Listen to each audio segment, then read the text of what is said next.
Olá, eu sou a Patrícia de Camargo e hoje eu vou te contar as minhas melhores leituras de 2021, onde eu li 70 livros e graças à planilha da Bruna Miranda eu consegui descobrir algumas estatísticas, como por exemplo, que eu li 24 escritores e 46 escritoras. Ficção! Tem duas Virgínias. Duas Virginia Woolf. Esse ano eu entrei no grupo que nós estamos lendo em ordem de escrita todas as novelas. A gente já chegou até As Ondas e agora falta Os Anos e Entre Atos, mas os outros todos a gente leu, todas as outras novelas. E aqui entrou no meu top, ó, essas duas, madre mia. O Quarto de Jacob foi a minha primeira favorita. É um fluxo de consciência onde o Jacob pouco fala e você sabe dele pelo que as outras pessoas pensam. Fascinante. Tem uma descrição aqui da parte quando ele faz uma viagem para a Grécia, que madre minha do céu, é maravilhosa a descrição realizada aqui sobre a questão da arte, a questão da arquitetura, livraço. E depois, As Ondas. As Ondas, nós acompanhamos 6 amigos, desde a infância até a velhice, tudo que vai acontecendo com eles. Mas é tudo fluxo de consciência, nós vamos pulando de uma cabeça para outra e ela não te pega a mão e fala, ó, estamos em tal lugar, isso está acontecendo. Você que vai pouco a pouco conseguindo navegar por esse universo que ela cria, que é muito fascinante porque é diferentão, não é a mesmice de sempre. Ela exige uma leitura mais atenta, mas não é um livro difícil. Todo mundo pode ler. Agora eu quero te contar a grande surpresa do ano, porque eu não sabia nada antes de entrar nessa história e fiquei assim, eu não conseguia parar de ler. É uma novela que trata de uma saga familiar permeada por episódios de terror, uma seita, em que você também conhece a história da Argentina. A Mariana Henrique, sério, é o máximo. Nenhuma folha sobra, e esse livro tem quase 700 páginas. Quase 700 páginas. Ela é uma jornalista e essa é sua primeira novela. Antes ela escreveu contos, e olha, sensacional. Eu saí totalmente da minha zona de conforto porque foi o primeiro livro que eu li que tinha esses episódios de terror, mas não dá pra você classificar como um livro de terror. O que ela aborda é difícil de classificar, na verdade. Você devia ler. Hamnet, aqui na Espanha ele foi lançado no começo do ano, então se você olha agora as listas que saíram de melhores livros de 2021, dos jornais, booktubers, ele tá praticamente em todas. Dos jornais ele tá em todas as listas. É um livro incrível em que você vai entrar no mundo do Shakespeare, mas ele não é o personagem principal, ele nem é nomeado. Imagina que difícil escrever um livro sobre um dos maiores escritores da humanidade e não citá-lo, e ela consegue fazer. Meg O'File, te amo. Já li um outro livro dela esse ano também, adorei. Não tá no top, mas também adorei, porque eu li muita coisa boa. Li pouquíssima coisa ruim. Então, esses daqui são os fantásticos, mas tem outros maravilhosos também. E o que a gente vai ver, na verdade, o que a gente vai entender melhor é como teria sido a família do Shakespeare, a sua esposa e seus 3 filhos. E Hamlet é o nome de um dos filhos. Eu tô em outro book club, onde nós estamos lendo toda a obra da Jane Austen. Não lemos tudo até agora. E esse ano a gente leu A Abadia, de Northanger, que eu adorei muito. E esse, meu favorito dela até agora. Ó, eu não li ainda Orgulho e Preconceito. Então, até agora, Persuasão. Gente do céu, que livro. Uma protagonista, uau, que mulher. Tem toda aquela veia irônica, né, da Jane Austen, mas tem até uma novidade. Aparece em um dado momento fluxo de consciência. Sim, Jane Austen, fluxo de consciência. Sim. E eu achei o final, Abadia, e esse eu achei os melhores finais até agora também de todas as obras que a gente leu da Jane Austen. Mais literatura contemporânea. No Brasil é A Metade Perdida. Eu já tinha lido As Mães, tinha gostado muito, mas não achava que era um livro redondo. Pra mim, tipo um livro de até 5 estrelas, 4, tá? Agora esse eu achei redondo. Vai tratar do colorismo, da diferença que existe, que eu não conhecia, desculpe, mas realmente eu era ignorante e eu aprendi muito com esse livro, onde nós vamos ver 2 irmãs que elas são negras, mas elas também podem se passar por brancas. E como uma vai encarar isso, vai ser diferente da outra. E o que vai acontecer com essas irmãs? Essa é a história que você vai ler aqui. E o que vai acontecer com os filhos dessas irmãs. Então é um livro incrível da Brit Bennett também. Olha, As Mães e esse, mas eu li os dois nesse ano, mas o que 5 estrelas, favoritado, A Metade Perdida. Outro clássico agora das Irmãs Brontë, da Charlotte Shirley. Eu li no físico, mas como eu li no período que eu tava no Brasil, eu não trouxe, né? Porque vocês sabem, eu trouxe 85 livros de lá, então como eu já tinha lido, ficou pra outra viagem. E eu fiquei já abismada, porque eu tinha lido Genera o ano passado. E não tem nada a ver com Genera, é outro livraço, um calhamaço em que vamos ter 2 protagonistas. Uma delas, claro, né, dá nome ao livro, mas ela não vai aparecer no começo, eu já fiquei abismada com isso. Em que nós vamos conhecer como era realmente a vida dessas mulheres que estavam no interior, mas uma vida que não é a mesma que a gente vê lá na nossa Genera, não tem nada a ver, é outra realidade. Literatura grega clássica, Odisseia.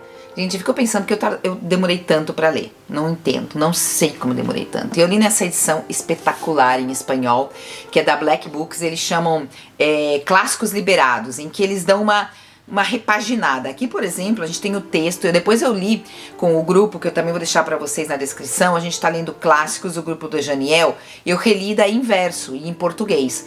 E o texto, eu pensei assim, quem sabe o texto vai ser um pouquinho diferente que nada. O texto era, mesmo em prosa aqui, não mudava nada. As dificuldades que existem em um existem no outro. E a tradução aqui é do Samuel Butler, tá?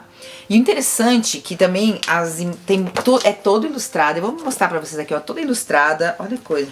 E essas ilustrações do Calpurno, que são ilustrações tão singelas, quando você olha pra elas, elas te contam realmente tudo o que acontece naquelas 2 páginas onde elas se encontram. Um trabalho maravilhoso, tem textos críticos e também tem um resumo do livro da Margaret Atwood, onde nós temos a versão da Penélope dessa história. Tem Ferrante na lista, Filha Perdida, que eu li porque, acho que quase como todo mundo, eu li meu e-book que fazia tempo que eu tinha comprado, porque ia estrear na Netflix o filme, né, a adaptação. Mas isso aconteceu no Brasil, aqui não estreou. E olha, mas valeu muito a pena ler, porque pra mim ficou aí, ó, par a par com a tetralogia napolitana, ou seja, se converteu em um dos meus favoritos da escritora, onde outra vez a gente vai ter esse ponto de vista sobre a maternidade, um ponto de vista que não é nada romantizado, que eu gosto dela, que ela desromantiza a maternidade, mas aqui a nossa protagonista, ela é uma mulher mais madura que vai tirar férias aí sozinha, ela é uma professora, a filha dela já é grande, vive no Canadá e tal, com o pai, e ela vai pro sul da Itália. E o que acontece aí? E por que tem esse título? Não deixa ninguém te contar, porque é genial quando a gente entende o porquê do título e o final, cara, o melhor final de todos. Outra grande surpresa, também no fim de ano, porque a nossa parte de noite também li em dezembro. Que eu tinha visto, eu escutei sobre esse livro no podcast da Rede Poderosa de Intrigas. Que eles fazem sempre um BO, onde eles falam dos melhores leituras, melhores músicas, tudo que eles fizeram naquele mês de melhor, eles falam. Que é o Verão em que Mamãe Teve Olhos Verdes, da Tatiana Tibulek. Esse é o título em português, eu li em espanhol. E quando eu comecei a ler, eu falei, acho que eu li primeiro, eu escutei, não me lembro, mas eu comecei a falar, não vou acabar isso aqui, não. Mas tem um momento de reviravolta, e novamente temos aí relações familiares não romantizadas, e como que e como que às vezes uma migalha de carinho, como uma migalha de amor faz toda a diferença. Como aquilo pode desarmar uma pessoa que era cínica, rude, sabe, mal educada mesmo, como uma migalha de amor muda nosso mundo. Incrível. E o russo que eu conheci esse ano, Vassili Grossman, com Vida e Destino, que é a novela que amargou a vida dele, porque depois que ele escreveu esse livro, ele foi perseguido pelos censores, só não acabou na prisão porque ele já era famoso até como jornalista, né, ele foi muito ativo durante a guerra, inclusive em Stalingrado, que é um dos eixos centrais dessa novela, mas não é só isso, não é uma novela de guerra, é uma saga familiar, onde nós vamos entender o período de Stalin, o medo que as pessoas carregavam, inclusive aquelas pessoas que eram super fãs do sistema, mas porque existiam senhores que delatavam, que eles chegavam no teu grupo e começavam a falar mal do Stalin, daí você entrava na jogada e começava a falar mal também, às vezes só desabafando alguma coisa, pá, te delatavam e você, ó, prisão, às vezes você nem sabia porque você tinha sido preso, você começava a pensar, ai, quando eu falei mal, o que eu fiz? Então toda essa estrutura também desse período na Rússia. E tem um momento que a gente entra na mente do Hitler, porque a gente tá na Segunda Guerra Mundial, e outro em que ele faz uma descrição de uma pessoa que entra num campo de concentração alemão, e que não tem uma palavra que eu gosto muito, acho que define bem essa cena pra mim, que é desgarradora, né? Se você não chorar, você tem que procurar um psiquiatra, você tá com problema. É duríssimo, é duríssimo. Eu acho que é o campo de concentração mais real, até porque o Vassili Grossman, ele, quando estava aí como jornalista dentro da guerra mesmo, ele foi o primeiro a escrever sobre os campos de concentração alemão, e seu livro foi utilizado, a sua crônica da guerra foi utilizada dentro do tribunal de Nuremberg para a condenação de muitos nazistas. Então ele realmente viu tudo isso em primeira mão. Livro incrível. Também tem histórias de amor por aqui, viu? Não ficção, vamos falar ensaios, né? Que a gente coloca aqui ensaios. O primeiro eu li no e-book, que é do Alessandro Barrico, que é aquele escritor famoso, né? Autor de Seda, mas ele também faz crônicas, escreve para jornal. E esse livro chama Uma Certa Ideia de Mundo. Eu acho que é parecido, não sei, eu não li, do Mangel, esse Encaixotando a Biblioteca. Por quê? O Alessandro, ele vai mudar de cidade e ele resolve deixar a biblioteca dele nessa cidade e fala assim, não, agora eu vou pensar nos livros a partir desse momento. E ele faz uma retrospectiva dessa última década, depois dessa mudança, quais são os 50 livros que mais impactaram por diferentes razões. Então ele não quer criar, como ele próprio fala, um canon. Não, é um percurso pessoal através de livros. E o genial é que a forma que ele fala desses livros. Claro que fiquei com vontade de ler vários, eu queria até uma lista, né, um wishlist com Alessandro Barrico e tal, mas por que ele tá nessa lista? Pela forma que ele escreve. Ele escreve de uma maneira tão incrível, sem dar spoiler. Ainda em ensaio, um livro imenso, e não porque ele é um calhamaço, mas porque a Irene Vallejo aqui vai nos contar a história, uma história que começa lá em séculos antes de Cristo, com a invenção da escrita, a sua simplificação e a forma em que ela começa a ser utilizada para contar histórias. É isso que ela conta aqui pra gente, a história dos livros da escrita. Porque depois que essa escrita se torna mais acessível, ela vai ser utilizada para a criação de livros. E como se produziam os primeiros livros? Nem era papel, nada disso, gente. E como nasceram esses primeiros escritores, nascer aqui, né, de forma metafórica, aonde eles viviam, do que eles viviam e por que existiram tão poucas mulheres escritoras na Antiguidade Clássica, ou poucas que nós conhecemos, e ela enumera várias dessas escritoras. E a importância também das bibliotecas para que vários desses livros que ela vai aí listando chegassem até nós. E se eu estivesse diante de um livro de ficção, eu diria que a Biblioteca de Alexandria é a protagonista do livro, porque a partir dessa biblioteca, o ensaio, ele vai crescendo, crescendo. E ele foi lançado em setembro de 2019, mas explodiu aqui na Espanha no começo de 2020, foi o livro mais vendido de 2020 e, pasmem, continua em 2021 sendo o livro mais vendido, um ensaio sobre livros. De uma intelectual, de uma mulher da academia, sim. Já vendeu, a última vez que eu olhei, já tinha vendido 400 mil exemplares, sem contar agora Natal, nada disso. Tinha sido traduzido para 32 idiomas diferentes. Ainda não está em português, mas tem que chegar, gente. É muito lindo. Porque além do que, ela tem tanto referencial que ela consegue relacionar a cultura clássica com a cultura pop. Eu acho que isso que também atrai tanto as pessoas, porque as pessoas conseguem se ver dentro do livro. E tem momentos que ela fala em primeira pessoa, que ela se coloca. Então o único assim, público que eu não recomendo esse livro, para quem eu não recomendo esse livro, são aqueles elitistas que pensam que cada macaco deve estar em seu galho. Agora a gente vai entrar na categoria arte. Eu vou deixar 4 recomendações, porque muito do que eu li em 2021 dentro dessa categoria foram dissertações, teses, catálogos que não se encontram na minha lista do Goodreads e também do Scooby. Mas eu tô pensando até em incorporar na minha lista a partir desse ano os catálogos, né? Porque são de mais fácil acesso. Dentre essa lista, então vamos lá para a primeira indicação que eu também eu deixei lá no Brasil, o livro físico, eu li no e-book, porque eu não estava com ele aqui no momento que eu precisei realizar essa leitura, que foi para o clube de membros, e é Charlotte, do David Fuenquinos. Baita livro, a escritura dele é poética, no estilo da Aline Bay, e ele vai te narrar a vida dessa artista que foi assassinada durante a Segunda Guerra Mundial, a Charlotte Salomon. E depois que você lê o livro, se você quiser saber mais sobre ela, eu te recomendo esse livro aqui, ó, da Taschen. Tá em inglês e traz a obra completa. Maior pedido aqui, pra quem curtiu o livro do Poinquinos, esse aqui da Taschen. Eu sei de gente que conseguiu comprá-lo no Brasil através da Martins Fontes. Depois eu dei um curso do Van Gogh, então você imagina que eu li muita coisa, muitos livros do Van Gogh, inclusive a biografia, aquela gigante, que não foi minha favorita, porque eu acho que tem muita coisa especulativa nessa biografia. Eu só recomendo pra quem é muito, muito fã. E o que eu quero falar de especulação? Por exemplo, eu fiquei sabendo de coisas da vida sexual do Theo que pouco me importavam, sinceramente. Então, pra que isso? O que isso vai contribuir para eu entender a visão artística do Van Gogh? Nada. Então, nesse sentido, eu achei bastante especulativa. Tinha coisas que era impossível que, cientificamente, ele tivesse certeza daquilo que estava escrevendo. Agora, em contrapartida, se você quisesse realmente uma análise da obra, entender a obra, tem a vida também, mas o que é mais potente nesse livro é a obra. Te recomendo esse aqui da Taschen, que você encontra, esse aqui é em espanhol, mas também tem em português. Inclusive o pessoal que comprou do meu clube de membros conseguiu um preço melhor do que eu paguei aqui. Eu paguei 15 euros nesse livro. E então, se você tem em português e fora, tem outra vantagem.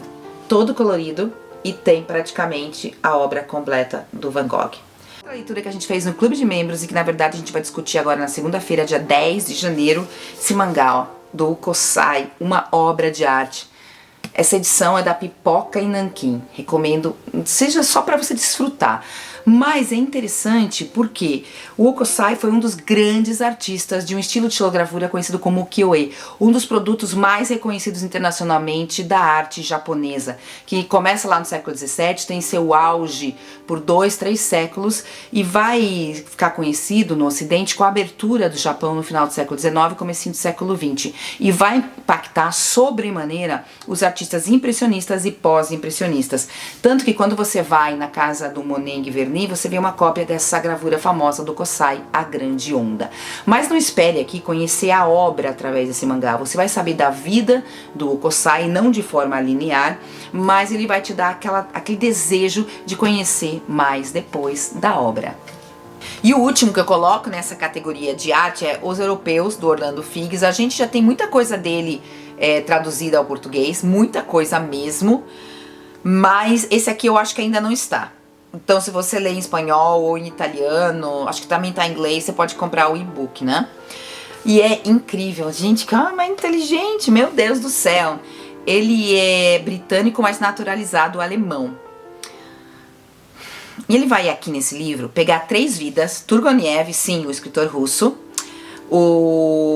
e os Viador, marido e mulher, o Louis e a Pauline. A Pauline era uma grande cantora de ópera, o Louis escrevia sobre arte, escrevia sobre livros, era um grande empreendedor também cultural, e através da vida dos 3 nós vamos conhecer a segunda metade do século XIX na Europa e a criação a partir aí do final do século XIX, comecinho do século XX, da ideia do europeu, dessa cultura europeia. E as coisas que foram primordiais para que essa cultura acontecesse, como por exemplo, a criação da rede de trens, né?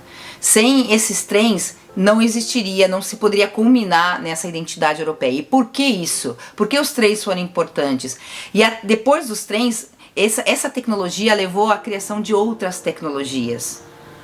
E qual é o impacto delas em toda essa criação, em todo esse mundo aí que vai desmoronar com a Primeira Guerra Mundial. Depois ele vai ter aí um momento outra vez de fervilhar, né, com a Belle Époque e tal, e vai cair no que vocês sabem com a Segunda Guerra Mundial. Que livraço, que livraço.